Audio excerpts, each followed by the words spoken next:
Australia बन गई है टेस्ट क्रिकेट में नई नंबर 1 टीम। आईसीसी ने जारी कर दी है ताजा तरीन रैंकिंग और एनुअल अपडेट के बाद ऑस्ट्रेलिया अब नई नंबर 1 टीम बन चुकी है। जी हां, ऑस्ट्रेलिया की टीम जो है वो सबसे मुश्किल, सबसे टफेस्ट फॉर्मेट में नंबर 1 टीम बन चुकी है, लेकिन उनके मुकाबले में पाकिस्तान की टीम जो है वो टेस्ट क्रिकेट में छठे, वनडे में चौथे और T20 में 7वें नंबर पर चली गई है। वैसे T20 की वजह यह है कि हम एक्सपेरिमेंट पिछले 1 साल से कर रहे हैं, इसलिए हम कहीं अच्छा नहीं खेले और कहीं हमारी कमजोर टीम थी और हम हारते गए हैं, इस वजह से हम 7वें पे आ गए। वरना T20 तो हमारा सबसे बेहतर फॉर्मेट है जहां पर हम जरा ऊपर के नंबरों पर यूजली रहते हैं। लेकिन बहरहाल चलिए आइए देखते हैं कि रैंकिंग्स कितना मैटर करती है और कौन सी टीम कहां स्टैंड करती है। अगर हम ऑस्ट्रेलिया की बात करें तो जब से पैट कमिंस इनके कप्तान बने हैं, इनकी टीम में एक नई रूह आ गई है, नई रूह फूंक दी गई है और उन्होंने बहुत आउटस्टैंडिंग परफॉर्म किया है।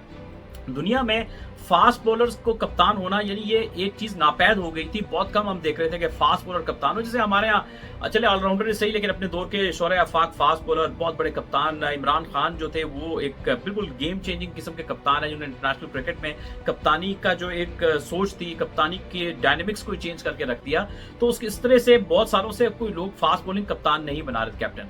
लेकिन पैट कमिंस जब कप्तान बने तो मुझे याद है कि लोग कह रहे थे पता नहीं फास्ट बॉलर इंजरी प्रोन होता है, क्योंकि पैट कमिंस का कैरियर भी शुरू में बहुत इंजरी का शिकार रहा। ये रुक पाएंगे, ये सस्टेन कर पाएंगे या नहीं कर पाएंगे।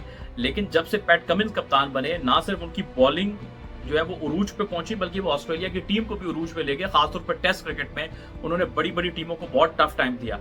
ये इनके जो प्लेयर हैं वो रैंकिंग में नंबर 1 पर रहे ना रहे, या ओवरऑल टेस्ट रैंकिंग में या इंटरनेशनल रैंकिंग में ओवरऑल नंबर 1 रहे ना रहे, लेकिन ये नंबर 1 क्रिकेट जरूर खेलते हैं। क्योंकि रैंकिंग जो होती है ना, वो जरूरी नहीं है कि अगर आप नंबर 1 रैंक में तो आप सबसे अच्छी टीम भी है। इसकी मिसाल पाकिस्तान है। सबसे पहले हमारे कितने इंडिविजुअल प्लेयर हैं जो कि डिफरेंट रैंकिंग में नंबर 1 रहे हैं बहुत ज्यादा, या बीच में नंबर 1 बनते रहे हैं, या हम कमजोर टीमों को जो है वो हरा के बीच में नंबर 1 बन गए थे।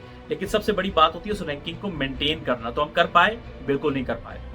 हमारे इनफरादी खिलाड़ी तो रैंकिंग लेते रहे, स्टैट्स बनाते रहे, रिकॉर्ड बनाते रहे, लेकिन टीम हारते रही। इसका मतलब क्या था कि हमारी खुदगर्ज क्रिकेट खेलते हैं प्लेयर, वो अपनी जात के लिए क्रिकेट खेलते हैं, टीम के लिए नहीं खेलते। इसी वजह से ऑस्ट्रेलिया में कोई प्लेयर उनका टॉप रैंक पे आए ना आए, टीम हमेशा टॉप 3 में ही रहती है, क्योंकि वो अपनी टीम के लिए खेलते हैं। उनके लिए सबसे बड़ा मकसद अपनी टीम की जीत होता है। आप देखिए कि पैट कमिंस कप्तान बनते हैं और 2023 का वर्ल्ड कप जितवा देते हैं, लेकिन वहां पर ये नहीं बात होती कि जी ये इन्होंने वर्ल्ड कप जितवा दिया 50 ओवर का, तो उसको T20 का कप्तान भी बना दो। वो कहते हैं नहीं, कोई खिलाड़ी खेल से बड़ा नहीं है। पैट कमिंस ने 50 ओवर का वर्ल्ड कप जितवाया, वो उसी में रहेंगे। मिचेल मार्श जो हमारे T20 के कप्तान है, वो उसी में कप्तानी करेंगे और उन्हीं की कप्तानी में अब ऑस्ट्रेलिया खेलेगी। तो ये होता है यहाँ पर सिस्टम चलते हैं, प्लेयर सिस्टम से बड़ा नहीं होता है। पैट कमिंस ने दुनिया में बड़े बड़े खिलाड़ियों को जो है वो नाच नचवाए, बहुत आउटस्टैंडिंग बॉलिंग की, और शायद दुनिया का सबसे अच्छा फास्ट बॉलर खासतौर पर टेस्ट क्रिकेट में है तो वो पैट कमिंस है। थोड़ा बहुत मुकाबला उनका जो होगा, करीब में टक्कर पड़ती है वो जसप्रीत बुमराह के साथ पड़ती है। इवन रिसेंटली देखें कि बाबर आजम को किस तरह से उन्होंने मुश्किल खड़ी की और उनको इतना बेबस करके उन्होंने आउट किया कि जैसे बाबर आजम को खेलना ही भूल गया।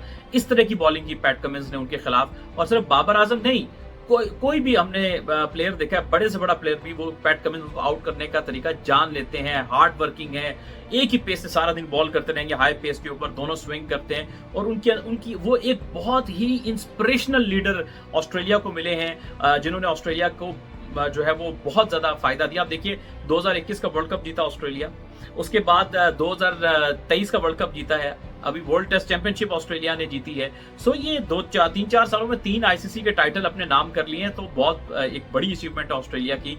और उनकी एक लेगेसी रही है कि एक कप्तान के बाद दूसरा बड़ा कप्तान। हमें याद है एलन बॉर्डर उनके बड़े कमाल के कप्तान हुआ करते थे, फिर बीच में मार्क टेलर बने।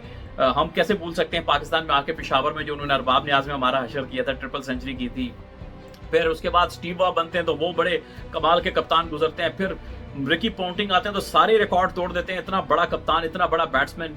फिर बीच में कप्तान आते रहे, माइकल जो आपके क्लार्क भी बने और भी बने, लेकिन फिर जो ऊपर नीचे कप्तानी का सिलसिला होता रहा। लेकिन जिस प्लेयर ने आके फिर से ऑस्ट्रेलिया की वो जो लेगेसी है, वो जो हिस्टोरिकल कप्तानी है, वो उसमें हालांकि माइकल क्लार्क जो है उनकी कप्तानी में ऑस्ट्रेलिया ने वर्ल्ड कप भी जीता, लेकिन पैट कमिंस उसी उरूज को वापस लेकर आए हैं जो ऑस्ट्रेलिया से एसोसिएट किया जाता है। और यही वजह होती है कि ऑस्ट्रेलिया से अच्छा स्पोर्टिंग सिस्टम यानी कि क्रिकेट का जो निजाम है और स्पोर्ट्स का निजाम कम से कम जितनी क्रिकेट टीमें खेलती हैं उनमें किसी का उतना अच्छा नहीं है। सबसे बड़ी बात ऑस्ट्रेलिया की यह है कि ये अपने प्लेयर को, अपने बच्चों को, जब ये छोटी उम्र से ऊपर आ रहे होते हैं तो क्रिकेट में ये मेंटली इतना स्ट्रांग करते हैं, उनको उस तरह की ट्रेनिंग देते हैं कि इनके प्लेयर हमेशा प्रेशर में सबसे अच्छा परफॉर्म करते हैं। बाकी टीमों में बड़े बड़े प्लेयर प्रेशर में डर के दब जाते हैं, तो ये प्रेशर में सबसे अच्छा परफॉर्म करते हैं। और खास तौर पर जब कभी आईसीसी के किसी बड़े इवेंट में ये सेमीफाइनल या फाइनल में पहुंच जाए, तो ये इतने खूंखार हो जाते हैं, इतने डेंजरस हो जाते हैं, और स्ट्रेटजी में, बॉडी लैंग्वेज में, एनर्जी में,